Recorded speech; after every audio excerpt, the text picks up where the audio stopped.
I lost the me that felt I lived in peacetime, because now I felt emotionally I was caught up in the conflict. It was now my conflict, because we're connected through him planting that bomb that killed my dad. So that's like a huge wound that connects us.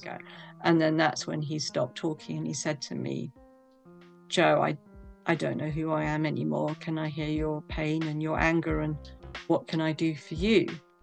And I knew in that moment he'd taken off his political hat and he started his own journey in the community. But now he's saying that he was also demonizing the other, and that he couldn't have set that bomb off if he saw everyone in the hotel as human beings. I mean, I just don't think we can do that. We have to demonize people before we can hurt them. Thank you very much for sitting down and joining with me, Jo. I appreciate it. You've got quite a story to tell. Would you mind going back to the beginning with me? What was it like? I guess what was your growing up like, and what was it like having like a fairly high level politician as a father? Yeah, that is going back a long time. Yes, I grew up with my father as a politician, and I quite often see him in the House of Commons because he'd be working so hard. I would go there to meet him for evening meal or for lunch. And I remember as a child going with him to where he was MP in North London, and everyone would want to speak to him and ask him questions, and he would take a lot of time to speak to. I just remember him being he was very caring. And back in the 70s, 80s, like they were free just to walk around, there was no security. It was just like we go, and he'd open like a bazaar or a fete, and he'd just be walking around saying hello to everyone. And I think as a child it was a bit boring. And yeah, and I do remember like at times realizing that he had the kind of job which meant there were certain sort of privileges that came with the job, but also to me, he was just my dad. And I did grow up being aware of the conflict in Northern Ireland, and there were some bombs going off in London. I remember like I couldn't get to school, because the roads were shut, but I lived in peacetime. I never thought my dad would be at risk of being targeted by the IRA. To me, the conflict was something that happened over there, and it wasn't something that impacted me. And I have many friends now who had to check their cars every day in the morning to see there was no bomb there. That wasn't me. I just felt completely immune to it all and living on my own bubble, which was peacetime. What year were you born? I'm sorry. I was born in 57, so I'm 65. Yeah. So my dad was killed in 1984 when I was 27. Okay, I was going to ask because I suppose the IRA campaign of bombing, which to be fair, usually didn't end up in lives being lost or injury, but sometimes that was taking place through like the 70s and 80s. So Yeah. you would it's not like you would have been a child and not noticed that kind of thing. Yeah. Yeah, I mean there were people killed in London and injured, and during that time, and but it was unusual, and I just thought that it wouldn't happen to me. I wasn't going to be affected by the IRA. It wasn't something that I was concerned about. And I know people who as children were really concerned about their families, but I felt completely safe. So when the bomb went off on the 12th of October 1984, my father was attending the Conservative Party conference. I was shocked. Well, shocked is an understatement. I was traumatized. I just couldn't believe that someone would target the Conservative Party and my dad. And we waited 8 hours, maybe 10 hours, and then we heard that his body had been found. And I didn't just lose my dad in that bomb, who I was really close to him. We had a fantastic relationship. but I lost the me that felt I lived in peacetime, because now I felt emotionally I was caught up in the conflict. It was now my conflict. And my heart understood a little bit about the pain of violent conflict, whatever we call it, the troubles.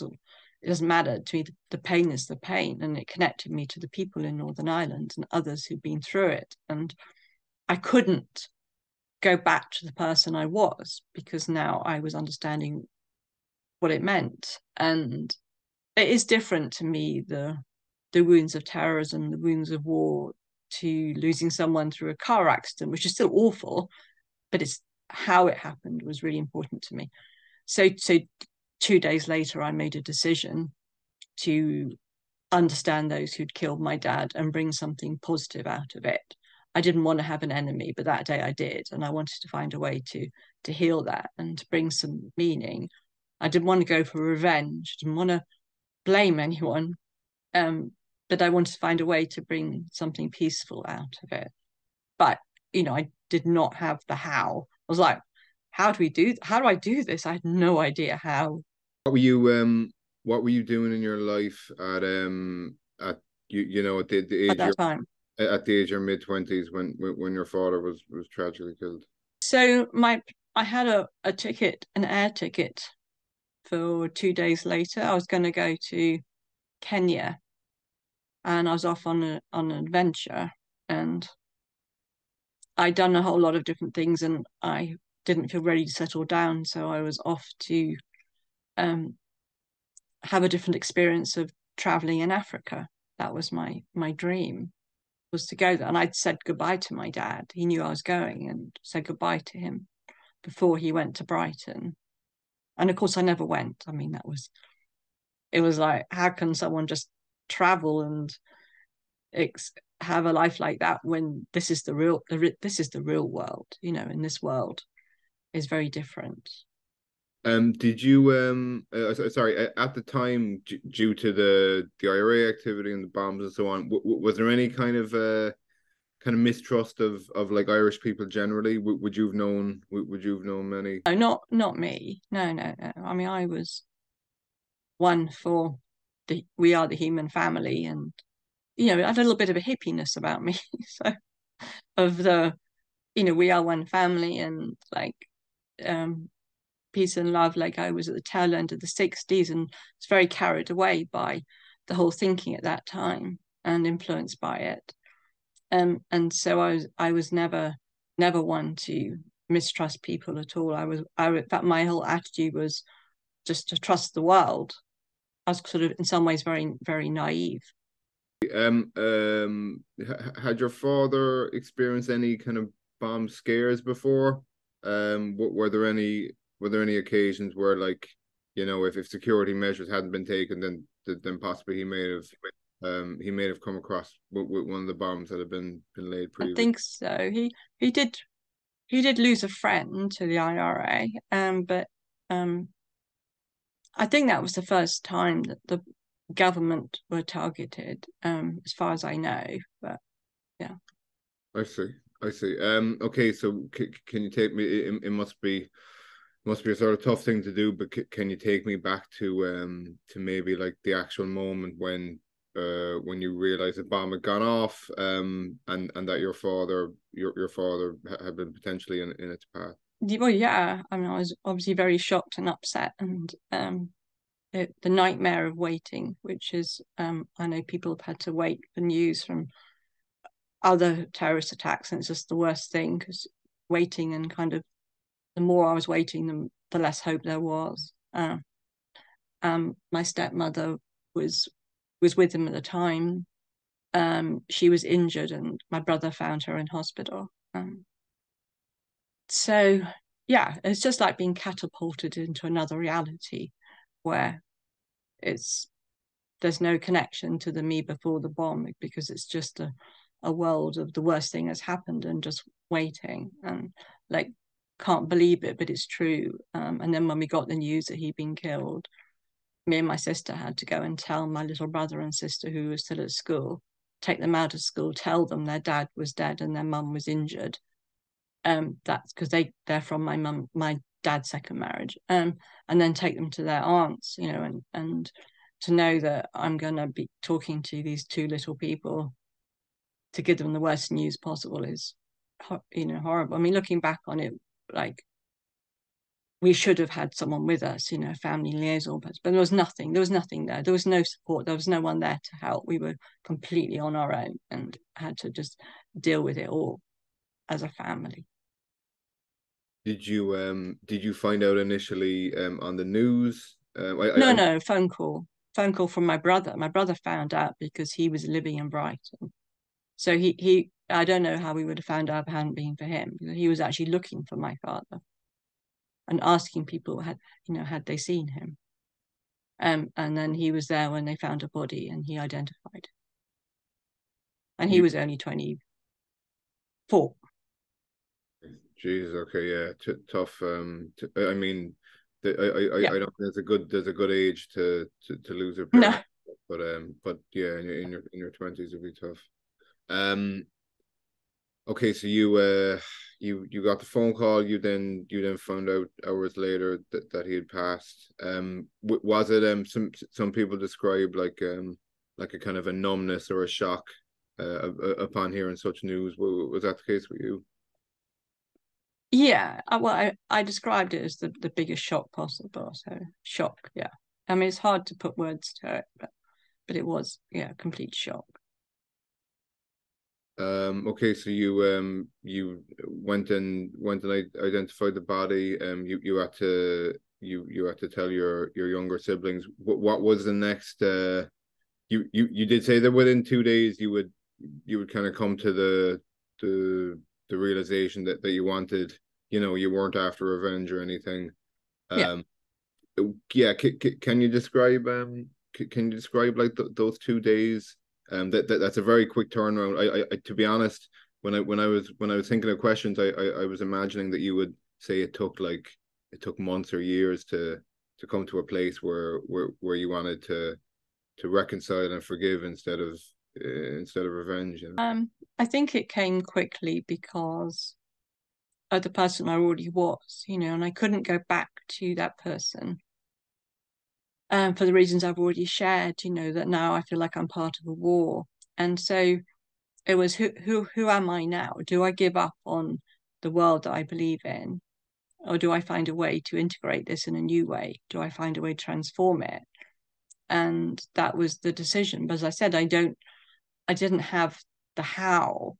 But I think if I hadn't made that decision, then I would have been really lost. So even though I didn't know the how, it gave me a sense of purpose and meaning and something that would somehow take me through the like darkness of the whole experience. Okay, so you mentioned that after about 2 days you would come to you come to a place in your mind where you weren't after revenge, and it wasn't quite anger, but you wanted like understanding and forgiveness. How soon was it that you had your first communication with the man who had transpired had planted the bomb, Patrick McGee? Well, that's jumping quite a few years. So that's after the peace process. In So he came out of prison in 99. So he was arrested in 86. And I did actually travel to Belfast in 85 and 86 and met many people who helped me to understand and gave my first talk actually in 85 in Belfast. And so I felt that I was involved. You know, I was doing something. There was lots of synchronicities and meeting extraordinary people. So I found going there, I was welcomed with so much warmth and people really appreciated what I had to say. But it was only in the peace process that things changed a lot because we had peace. And part of the peace process was that the political prisoners came out early from prison. And so Patrick McGee came out in June 99. And I remember turning on the TV and there he is coming out of prison, right, as a free man. And we weren't prepared. We weren't told this was going to happen.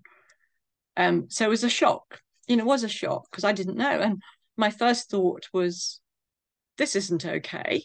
He's free. And my dad can't come back. How is this justice? Like, I felt angry that he was free. But then I thought, but this is for the bigger picture. This means that less people are going to be killed, and therefore, I welcome the peace process for sure. And then the thought came to me, well, maybe I can meet him now he's out. And it was a thought that sort of came and went. Then soon after that, I was invited to the first victims group in Ireland of people who've been affected in England. Because if we lived in England and you were affected by the IRA, everyone lived all over the place. Like, I didn't meet anyone else apart from my family till 99 who'd lost someone to the IRA. So it wasn't like we were a group or a community. So this was the first time that I was invited to a residential program for people who'd been affected. And I remember walking into the room and knowing that I was safe there, that no one would say to me, surely, Joe, you've let go by now. Like, they'd understand my pain, they wouldn't be scared of it, and they'd want to hear about it.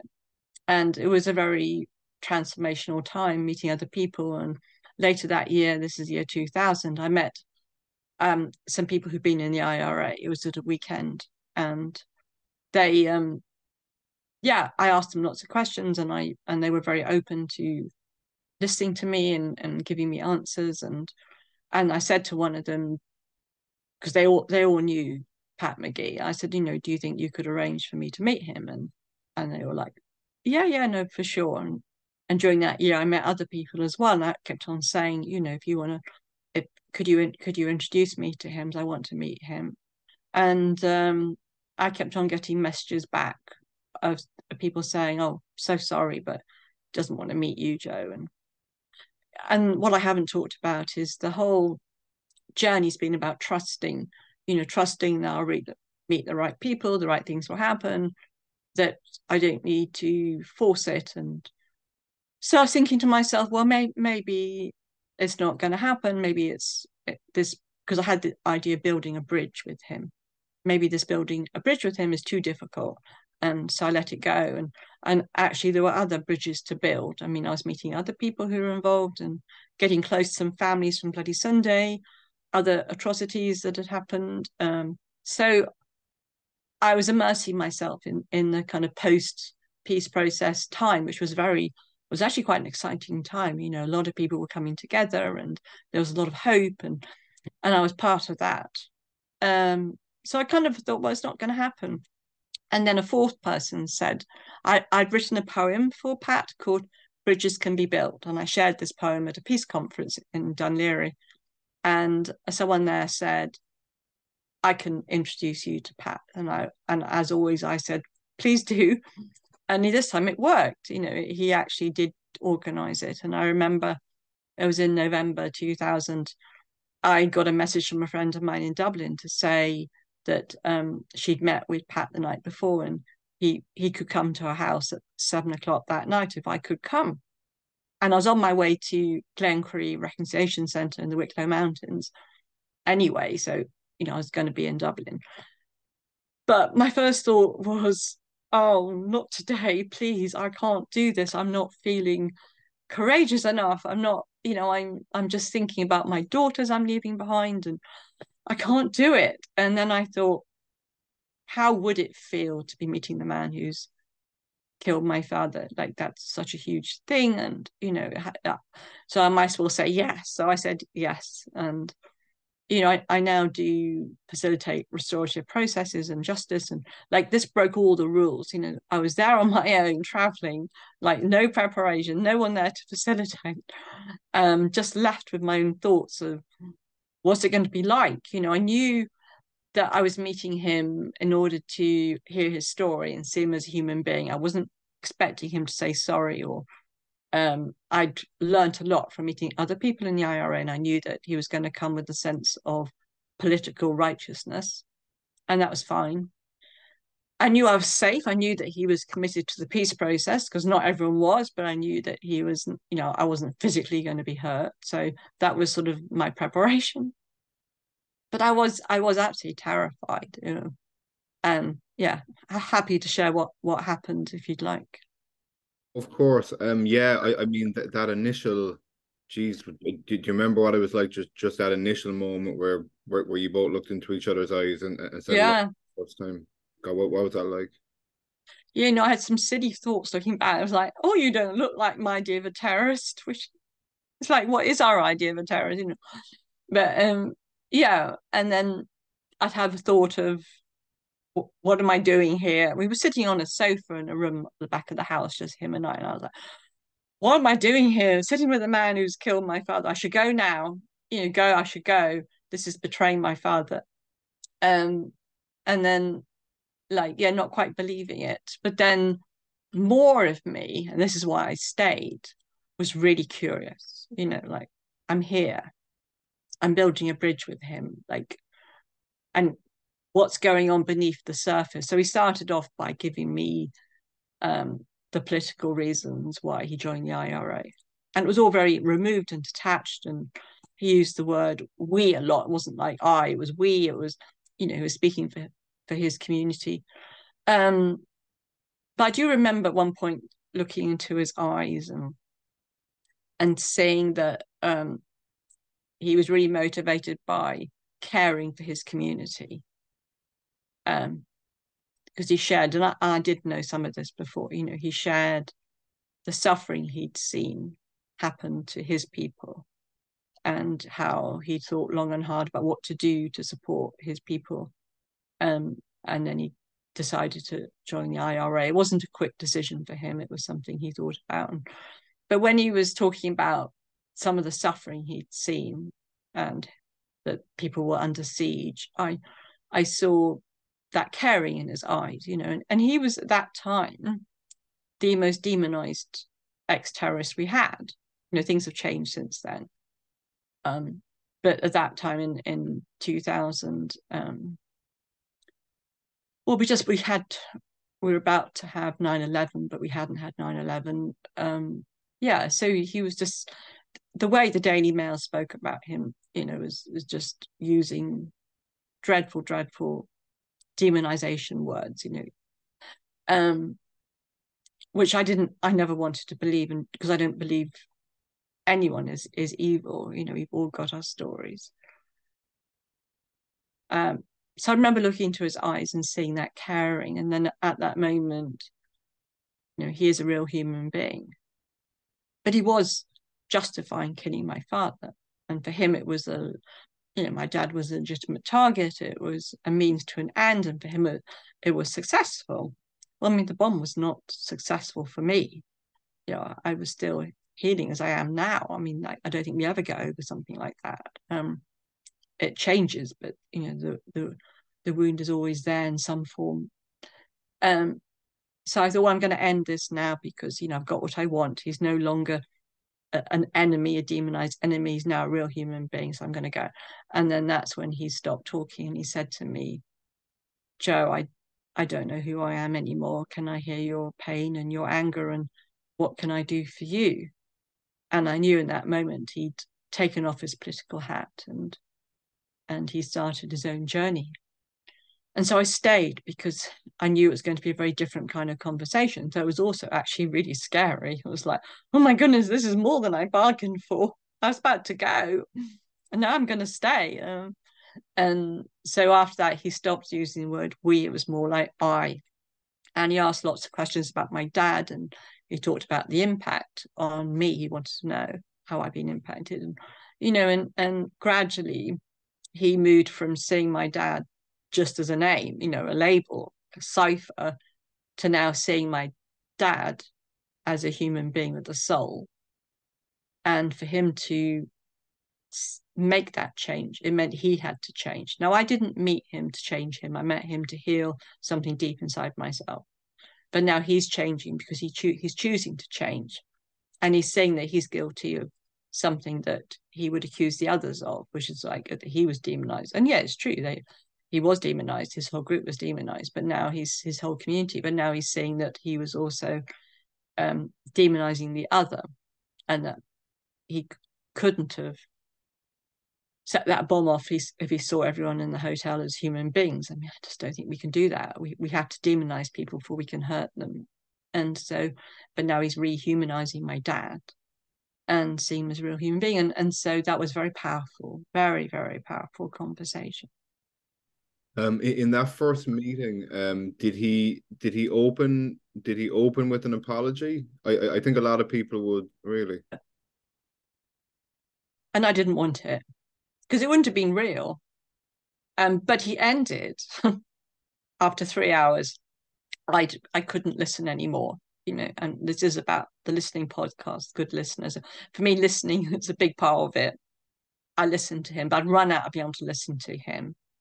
And so I ended it. And that's when he said to me, I'm really sorry I killed your dad. And it did mean something to me. And it wouldn't have meant anything to me at the beginning, but it did at the end, because now he's actually recognizing that my dad is a human being. When again during that initial 3 hour meeting, that's geez, 3 hours is a long time to talk to someone. Yeah.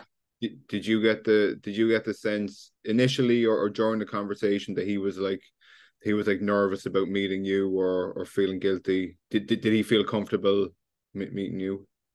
I think because I've just been with him in Switzerland, and he talked about how he felt uncomfortable as soon as he got to the door. And I mean, yeah, I wasn't picking up it at the time, but he later said that he was trying to imagine what would happen if the situation was reversed. How would he feel? And he didn't think he could even do it. And so he was trying to empathize with me and beforehand. Okay, so you have that initial meeting. You speak for 3 hours. That's I can only imagine the kind of roller coaster of emotions during that. Yeah. When you then left that meeting, was there any desire to meet up again Yeah. to talk that there was? Yeah. I mean, we didn't plan it then, but I think for both of us, we'd started something that wasn't finished, and he would say that he didn't feel he could be the one to make the move. He would have to wait for me, which I think is appropriate. But I mean, for me, I started something huge and it wasn't finished. Little did I know that 23 years later, I would still have that feeling it's not finished. I mean, that is looking back on the whole thing, it's incredible. I mean, I think just what I didn't know, if I had known, someone said to me, Jo, this is going to be the start of a dialogue for 23 years. It's going to take you to your limits and back, and it's going to be transformational and sometimes amazing, sometimes hard, and challenge you on the deepest level. I probably would have said, you know what? No. But I didn't know that. When was the next time you communicated So or met in person? about 2 weeks later. And it was another in-person meeting? Yeah, and actually that one was some of it was filmed. So the girl whose house it was, Anne Gallagher, sadly she's died. She's got her own story of the Troubles, and amazing woman. She had her own reconciliation project in Belfast called Seeds of Hope, and she decided to get a friend of hers to come and film it purely for her reconciliation project. Like, I was never going public, never. If you said to me, like, are you going to tell anyone? I was like, no way. This is just for me. It's personal response. So this guy, Michael Apton, came down from Belfast with a little camera, and then when he started filming it, he was amazed. He was completely like, he just couldn't believe what he was saying, because he knew that this was something different that hadn't happened before. And so after that second meeting, he got in touch with both of us and said he'd like to find a way to carry on filming for a documentary, but it wouldn't be for a long time, and we didn't need to agree. But he just wanted to get some footage in. And actually, if he hadn't done that, then we probably wouldn't have had the means to meet each other, because I had no money to travel at that time, and nor did he. And the actual filming became the way we carried on continuing our dialogue for that first year. did you sorry, I guess this would be more for the initial meeting, but did you have any like particular questions for him that stayed on your mind in the years between the bomb and meeting him? I'm sure I did. I think that one of the questions that I'm still grappling with, and um, so there was a time when I did feel some rage, and the rage when it came was how can your need to be heard is so important you took my father's life. And I think that's what we go back to sometimes, like how come you feel you're so right you can kill for that cause. And that's something that I'm still trying to understand. I mean, I am understanding it because I can see that I can sometimes feel so right about something that I don't care about other people. I'm just wanting to tell people what I think. I can get that, but of course that's on one end of a spectrum. But I felt that in me, and I can also understand his what happened to him for him to feel it was the only way. I can understand that. Um, and but that's a question that does come back. How can you feel so right? And it's hard to understand, but I think that's part of us as human beings, is that we have that potential when other choices are taken away. Like if he'd had other choices, he would have taken them. And to me, that's a shared responsibility. Like if we had a different kind of politics. And one of the first things Pat said when we gave our first talk was that he now knows he could have sat down and had a cup of tea with my dad. He now knows stuff about my dad to know that. Now, I can see the two of them having that cup of tea, and that's actually very, very healing. But the Conservative government didn't and don't have policies of cups of tea, because what's, to me, a cup of tea is about dignity, respect, listening, dialogue, and it's a bit like building a bridge. It's like a way of someone who we don't know, but wanting to meet them where they are and listen to their story. And that's not how we do politics. I mean, it's not just here, it's most places in the world. We don't do politics like that. It's not based on empathy, curiosity, and compassion, and understanding the needs of the other so we can form solutions. So I have understood a lot more of how we got that sense of I need to do this and I am so right in my cause and there's no other way. But that's obviously a hard question, and I think for Pat, he's been questioning himself ever since. What else could they have done? What else could you have avoided it? And what we spoke last week in Switzerland to a group of people from around the world, that like over 75 countries are represented. And he shared a lot about the struggle for him, what he's left with, like the cost to his own humanity, the pain that he feels, and like some people have accused me of being an easy choice for him. I actually think this is harder because when he met me, he was fine. He had no problems. He was out of prison, he's free. He doesn't have to think about his victims because they didn't. And now through knowing me, and we are friends, he cares about me, I care about him. So it means that he knows the impact of what he did, and he has to live with that. And he was asked about forgiveness, and he finds it hard. He won't forgive himself. For him, that's not what it's about. Actually, I was just about to ask you on the theme of forgiveness. Did you ever get the sense that he wanted from you a forgiveness No, that I would do? no. He's very, very clear. He wants nothing from me. And that in a way makes it easier for us to carry on. Like I want nothing from him, and he wants nothing from me.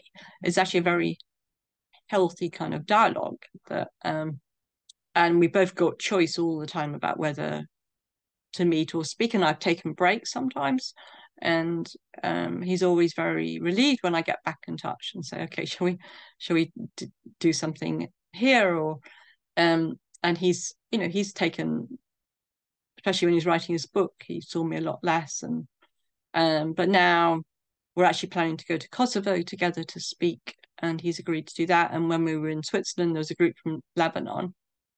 But it is definitely about choice. You know, he can choose to change or not, and I can choose to change or not. And that makes a very healthy foundation to our dialogue.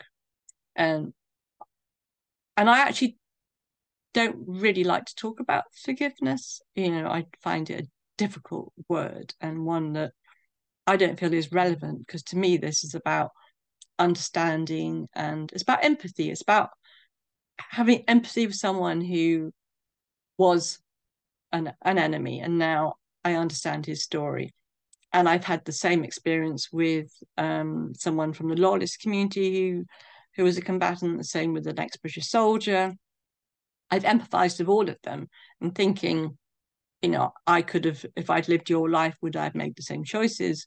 You know, if I'd came from your community, I might have done the same thing. And that shows me that when we really hear people's stories, then there are no sides. And most of the time we take sides. We're like, we're the good ones, you're the bad, you know, like, and we align ourselves to one of them. And I don't want to do that, because I can empathize, and I call it unbounded empathy, with all different sides. That doesn't mean I agree with their behavior, but it's about understanding their stories and where they come from, and moving from judgment to understanding, from blaming to finding a way to take responsibility from what I feel. On the you touched on you touched on like friendship. You said that eventually you two were able to like form a friendship. How long? It might be a tough thing to measure, but how long from the first meeting were you able to form a friendship? And was there anything like maybe on his part, like a sense of guilt that might stop a friendship from forming? Because I know that if I felt very guilty about something I had done to you or a loved one, that would very much get in the way of me of us forming like a genuine friendship, because there would be like this underlying thing that I owe you something, or I have a sense of guilt. Mm. Yeah. Yeah, that's a great question. I wish we could ask him. So I think that it is complicated, and our language has limitations to describe the nature of what I feel for him and what he feels for me. Because I do think that if I ask him to hear something, he'll put in more effort maybe than he might to other friends. Like, he takes our whatever this is, our relationship, really, really seriously, because of what he did. And when I'm with him, I take it very seriously as well. It's kind of, we are really limited with words, because we're connected through him planting that bomb that killed my dad. So that's like a huge wound that connects us. And yet the trust has grown and grown and grown over the years. And generally, you know, when he saw me, he was really pleased to see me, and I was really pleased to see him. So is that, we call it friendship. And it did take me time to say that in the public arena. I think for the first few years, I would have felt I was maybe betraying my father by saying that. It took time. I don't know when it was I changed. But like, everything's been in stages. You know, like, going public was a huge thing to do. It was like really scary, really, really scary, because I loved my family. I didn't want to upset them, um, and I probably did at times. You know, I just had to kind of find a way of making sense of it inside myself. You know, and listen to people who do find me difficult, because people do find me difficult. Like, I am a huge challenge for people because of what I've done. Did it make any sort of difference to you or him that the weapon that did kill your father was like an indiscriminate one? It wasn't a case of someone walking up to him with a gun and shooting him. A bomb doesn't discriminate. Now he obviously placed it there to target mainly Margaret Thatcher, but members of her cabinet too. Did that come into it at all? The fact that it was like an indiscriminate weapon? I haven't thought that. It's not. I haven't gone into that detail in my mind. Don't think I need to. Did when speaking to Patrick, some, I mean, this is more, there's more people refer to to like the Nazis and the Nuremberg trial, but a common sentence was like, oh, I was just following orders. It wasn't like me an individual decision. It was my bosses telling me. Was there any degree of that with Patrick? No, no, he always took complete responsibility, which I think made it easier for me. I mean, I have got a bit frustrated that he wasn't on his own. There were two other people, and I've always said, "Oh, can I meet them? I really want to meet them. Who are they?" And he won't talk about it. I think they could still be arrested, if they were identified. And I've asked him about the details of planting the bomb. And he won't talk about any of that. That's just a no go area. And there's been a book written about him recently and two plays written, and he just always says they haven't got it right. I'm like, okay. And I did actually once. I was walking past the Grand Hotel in Brighton, which is where bomb was. And if you look at the hotel now, you wouldn't necessarily know. And we were being filmed for another documentary. And as we're walking past the hotel, at that point there's no camera on us. He's just speaking. He's like, yeah, that roof there. I remember sitting on that roof and looking at the building, and it was like he said to me, "Oh, I'm actually remembering things I just don't think about anymore." And then he wouldn't talk anymore, because I think he's probably doesn't want to think about that as well. But he won't talk about that. And I can get frustrated, but of course I respect it. And I've always said to him, if at any point one of the two other guys would like to meet me in private, I would honor that. But it hasn't happened, and it's fine.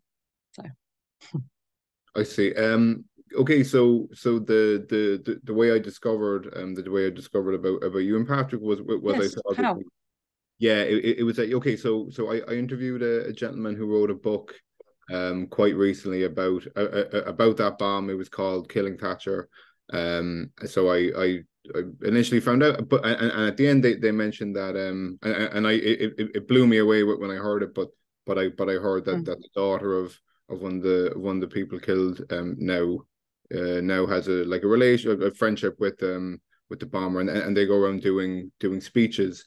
Can you tell me about how like the speeches came about? Because it's one thing to meet and speak to each other, but then to go together and speak in front of a crowd about it. How did that come about? Was it your idea or his? We were asked. I don't think we had an idea. We were asked, and the first time we were asked to speak was in London, and we only were given a few minutes each. And then I think what happened was, so we started sharing a little bit of our story, and the impact was incredible. People in the audience that were like, they got something from it that I couldn't have predicted. And so we got asked more and more. And I then founded a charity, and we've spoken over 300 times and in different places, in war zones, in prisons, in schools, in universities, in Northern Ireland quite a few times. Some things I've organized, like I've organized a trip to Palestine and Israel because I already had connections that were asking me. So I got funding for that. And sometimes we were invited.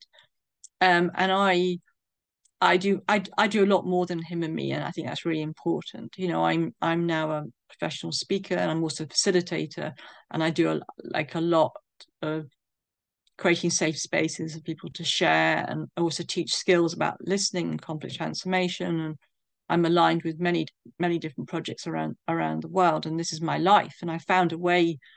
I've learned so much through dialoguing with him, and so much also with transforming what's happened to me in something positive, that I'm actually writing my book, but I'm using all that because conflict's everywhere. Everyone experiences trauma and challenges, and so I've taken what I've learned to support and empower other people. But like, I was in Kosovo recently on my own before. He's going to go with me next month in September. But for me to be with people who are experiencing the legacy of war, and Kosovo, there's still a lot of pain there and it's still going on. It's not they haven't arrived at peace yet. It was so recent. And being able to, I use my story, then people feel trust. Like, I don't know how it happens. Like, people started opening up straight away and sharing. And I feel I've been given so many gifts by what I've been through. So I can now, I think back to the young me that wanted to make a difference. And, I am making a difference. And yeah, it's grassroots and it's small and slow, but I really, to me, it's a privilege to be given the opportunities, whether I'm with him or whether I'm on my own. I see. If you could, this might be hard to tell, but if 27-year-old you saw what you're doing now and the relationship you have with Patrick McGee and speeches and so on, how do you think the 27-year-old Joe would view what you're doing now? I think the 27-year-old me would be absolutely terrified because I didn't have great self-esteem back then. What I would tell the 27-year-old me, like that I would say, the one thing you're going to need that you don't do right now is start taking care of yourself and giving yourself empathy and support. And I would um let the 27-year-old know that she can be kind to herself and she's doing grand, she's doing good. Because I had to learn that quite a hard way. And I'd tell the 27-year-old that you got this, you will end up making a difference. So don't worry, don't panic, just take care of yourself, and believe in you. But the young me would be terrified, but I think also would maybe have a sense of everything will be okay, which I haven't always felt that. So, Okay, so that level of like empathy and understanding that you described that you now have for Patrick after speaking for so long, do you think that if you had that same kind of meeting and relationship, but with someone who was way higher up in the IRA, who was like a decision maker, who he mm, wasn't the guy who planted the guy who he would be the guy who decided to plant many bombs and commit many killings. yeah, Do you think if you sat down and spoke with someone like that as well, that you could come to the same conclusion, or is there like kind of levels to it? person is an individual, and I'm really willing to build bridges with anyone who would like to meet me. And there is someone quite high up who was quite up in the IRA who we were about to meet. Sadly, he died, and but I think he would have that would be a very powerful communication. So um, I'm certainly open to building bridges. Pat said that he was disarmed by my empathy. I wouldn't expect everyone to be disarmed by my empathy, but um, I mean, this is also about having no expectations. So when I'm listening to someone and being like, I was really present to Pat, I was really listening deeply to him. And that might have ended with him not changing, and that would have been fine. It might have led to us only ever meeting once. But I would never have gone back for a second meeting if he was talking about justifying killing my father, because that wouldn't have been honoring myself. So I wouldn't have gone back, and I would have still felt it was a successful meeting. So these, like, I do a lot of restorative justice, and at the beginning, we never know if it's going to end in a face-to-face because it might always be appropriate, and it might. So I have to manage their expectations, and I think I manage my expectations that it might it might never happen. Two, we might just meet once, and that's the thing with us because we're dealing with emotions and feelings and layers of complexity of where people are at. It's not always safe to bring people together, and it's not always appropriate to. And like I can do my work with letters and shuttling and passing messages on. So I would have to, if I was going to meet someone who was high up in the IRA, I'd have to look at maybe just one meeting. There's lots of things to take into account with because we're all different and we're all in different stages of our journeys. I very much appreciate all your time and everything you shared. It's quite like deep intimate stuff. I very much appreciate it. Is there any final, maybe like final message or final thoughts to leave listeners with? I guess that we all go through difficult times, and there might be some of your listeners who are, and you sometimes things happen and we have no choice. I had no choice over what happened to me, but I had, and I have complete choice with how I respond. And I believe we have to take our power back. Sometimes when things happen to us, then events have power over us. We give them our power, they affect how we feel. And I think it's really important to say, I'm going to choose how I respond. I'm going to choose to find a way that actually won't take away the meaning of my life or my self-worth. And by taking our power back, we're giving up revenge, because revenge connects us to people in a very negative way. So if I'd carried on going for revenge, I would have had Patrick in my head as someone who'd hurt me. So by taking our power back, we're kind of liberated. And whatever's happened to anyone, by just saying, I'm going to start a journey, then we're starting a whole new way of looking at what's happened. And it'll involve healing and transformation. And yeah, it's hard emotional work, but it's worth it. Yes, my life has been hard in many ways, but now I can see and it's emotional work I've done has reached me in a place where I'm someone who wakes up in the morning feeling really good about myself, despite the fact that I still have challenges, because let's face it, life is really difficult. Jo Berry, thank you very much again, all your time and everything you shared. I very Thank you. Thank you. thank you.